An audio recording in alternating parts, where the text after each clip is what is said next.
Good afternoon and welcome. My name's Glyn Morgan. I'm going to be talking this afternoon about speculative applications and trying to relate them to the particular courses that you're doing. So this session is all about speculative applications, and it's about the fact that not all jobs are heavily advertised, or that some jobs are under applied for or get advertised at very short notice.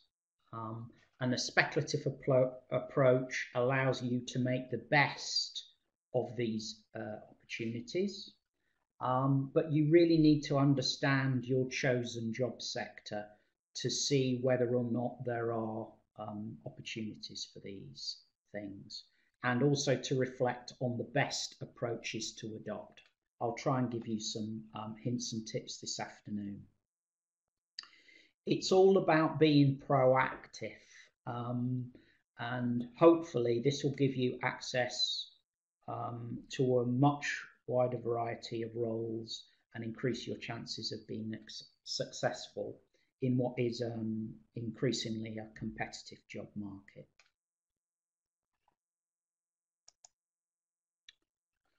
Okay, so the aims of this session are to talk a little bit about how the job market works. The job market in the UK is quite complicated.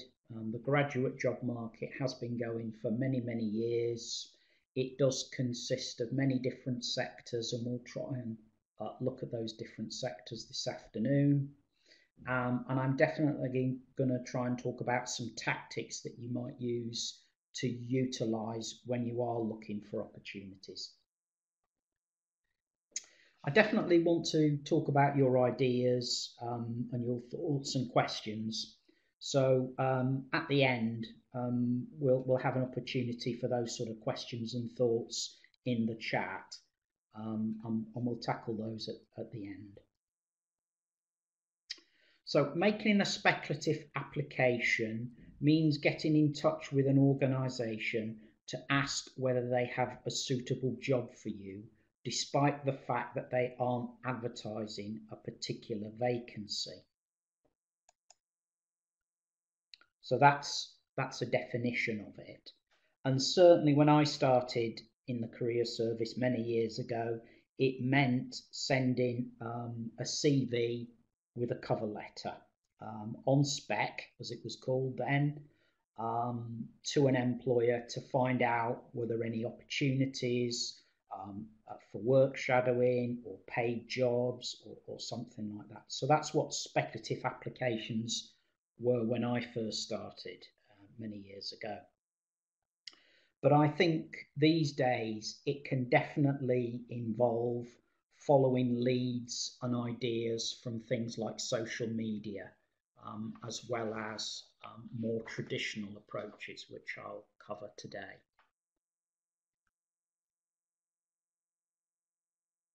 So employers like the NHS and of course lots of graduate schemes use adverts to advertise their applications in the normal way. But if you rely solely on responding to job adverts, you may miss out on a range of opportunities, especially in sectors like the charity sector, the design and the creative sector, particularly film, TV. There's a history of a new programme being commissioned and then needing a team of freelancers at short notice. So that's quite common in that sector. Also in environmental projects and environmental companies and the media generally, it has a tradition of accepting applications on spec. I think the speculative approach can also help you to uncover other opportunities as well as jobs. So let's just have a quick look at those. So when you're writing or contacting employers, you might be asking for a permanent job, but you might be also interested in a temporary post, um, something like a maternity cover or something like that. That might be something that a firm doesn't necessarily advertise on their main website, but they may respond from a from a letter and a CV from you. Also internships, so they're not always advertised in a traditional way. But I think the most important thing about speculative applications and this approach can allow you to develop a sense of where your sector's going in terms of who are the main players and what future opportunities can be. As I mentioned before, the job market's quite complicated. So in some sectors, it takes a long time from a project getting funding for jobs to be advertised. So knowing some inside information about the fact that a company has got a project and has won a project may mean in a couple of months' time they're advertising for vacancies, and that kind of information can be very valuable. Okay, so I think the first thing is to obviously know the sector that you're in. So we've got a variety of different people at the session today. People from a psychology background, from a crime background, and all these different sectors are going to have a variety of different employers. So within, the psychology sector, for example, you've got really big employers like the NHS. So the NHS is a huge employer. It employs over 1 million people. It's spread throughout England, Scotland, and Wales. So it's a big employer. And obviously they'll have websites that they advertise a lot of their vacancies on. But also think about your sector in terms of SMEs. Now, what are SMEs? Well, that stands for small and medium-sized enterprises. And at the start of 2020, there were 5.94 million small businesses in the UK. Now, a small business definition is between 0 and 49 employees.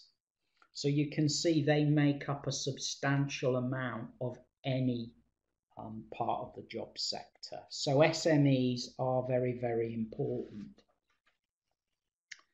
SMEs account for 3/5 of employment and around half the turnover in the UK of the private sector. So they're very, very important. It's also important to get to know your sector in terms of who are the professional organisations within it. So, for example, people like the BMA, which is the British Medical Association, or the British Psychological Society, which is the Society for Psychologists, wield quite a lot of power and influence within their industry.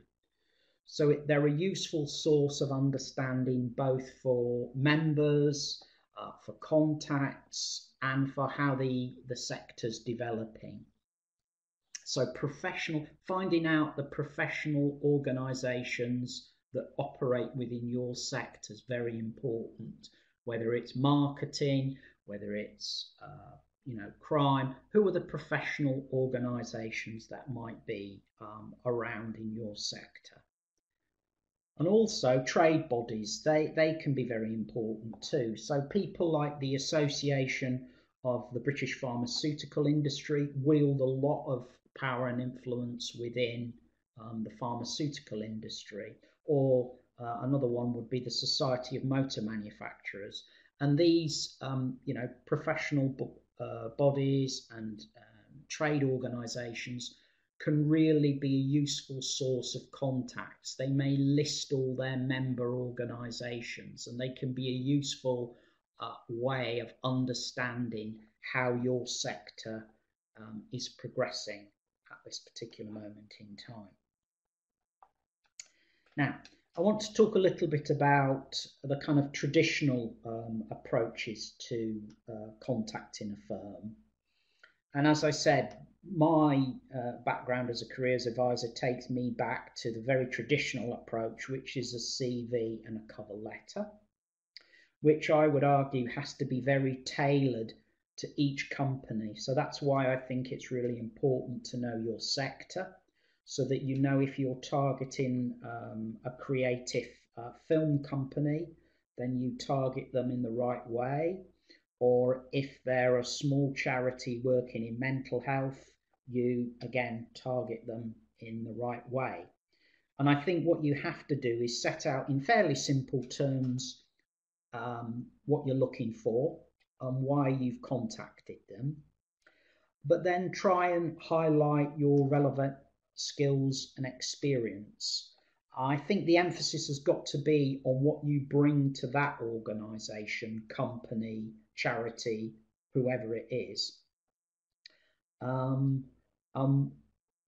That should be the emphasis. What you can do for them, what you can bring to their organisation, rather than what they can do for you, that they're a stepping stone to your internship or work shadowing or something like that, because it can sound a bit like you're begging for opportunities, and that's not really what we're looking for with a speculative application.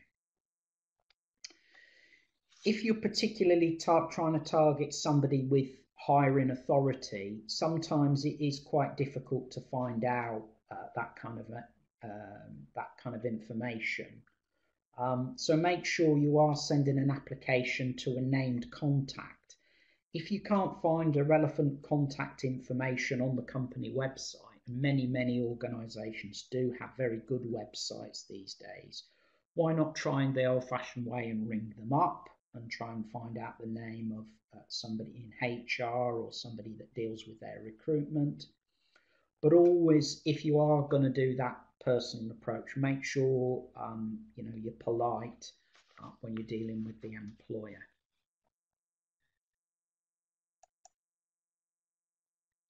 Okay, so these days I talk to more graduates who are using social media to help with their speculative approaches, whether it's Twitter or LinkedIn or another social media platform. Lots of graduates are using them. I particularly want to focus on LinkedIn this afternoon. I think it's a useful tool to use because, particularly in that biography section, you can, on your profile, you can outline what your skills and experience are and what you're looking for. And lots of recruitment firms will use LinkedIn as a source of potential applicants. So for example, my son, who's a computer programmer, he's got it on his LinkedIn profile, and he's been contacted by a variety of recruiters because of that. Also, you may want to follow particular companies that you're interested in. So these days, if it's something in the media, you may want to follow those companies to see what sort of activities they're getting involved in, and you may also then get to know quite a lot about what they're doing. So if you did approach them, you could perhaps again target any applications that you made to them. But I think also the most important is looking for contacts and information about your sector. One of the very good things about UPlan is a lot of our graduates are now placed in firms up and down and organisations up and down the country. So one of the things that you can do on LinkedIn is, if you do a search on UCLAN as an organisation and put in your degree subject, you can see the people that are on LinkedIn that have done your degree. And you may feel that contacting them and linking in with them might help you in the future.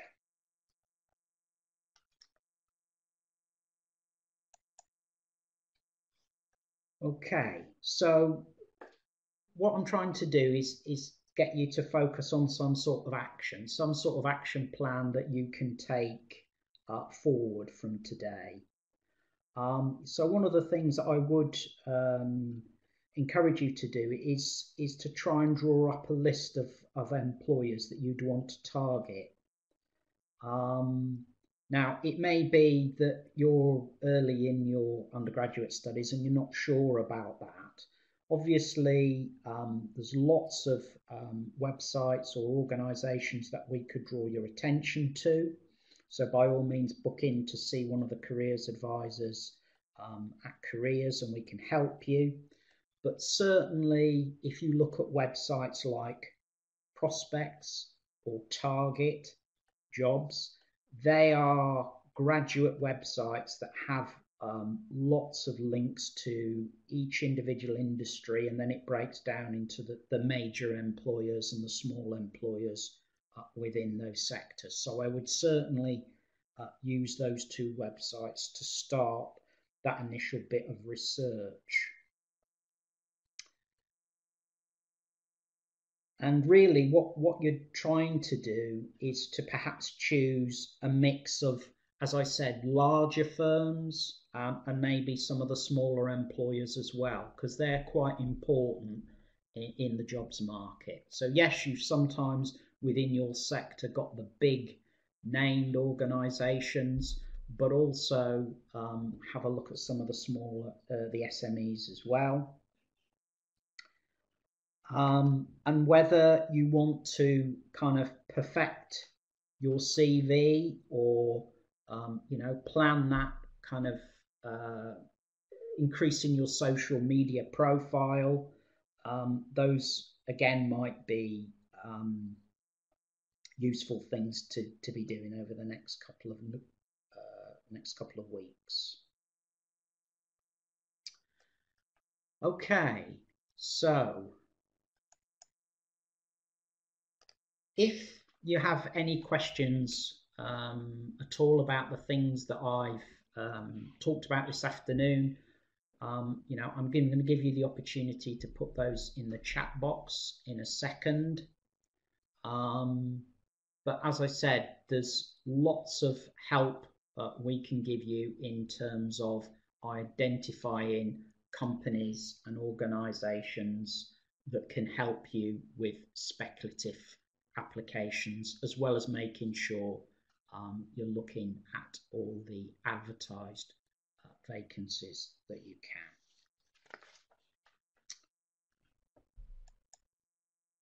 can. Okay, so that covers the main things that I wanted to say this afternoon.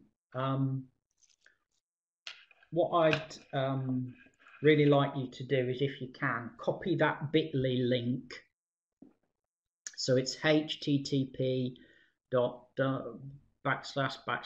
bit.ly please feedback, and put your thoughts on today's session. We're obviously having to work differently at the moment, so we can't be on campus. So we're trying to do a variety of different webinars and activities with employers. So if you're finding that these kinds of things are useful, it's helpful if we can get feedback. So with that in mind,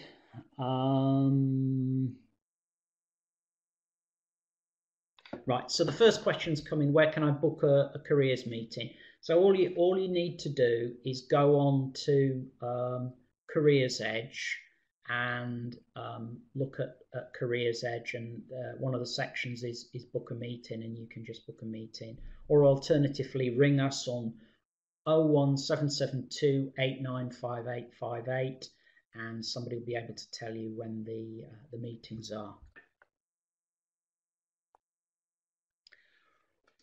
Right. Somebody's asking a question, what can be discussed in a careers meeting? Well, anything can be discussed. What we normally do when people book an appointment, we ask them to say what the purpose of the meeting is. So, for example, if you wanted to some ideas of firms that you might want to try a speculative approach with, then we could certainly spend a 45-minute slot, I think, for that, to explore your sector and who would be the main sort of employers in that sector.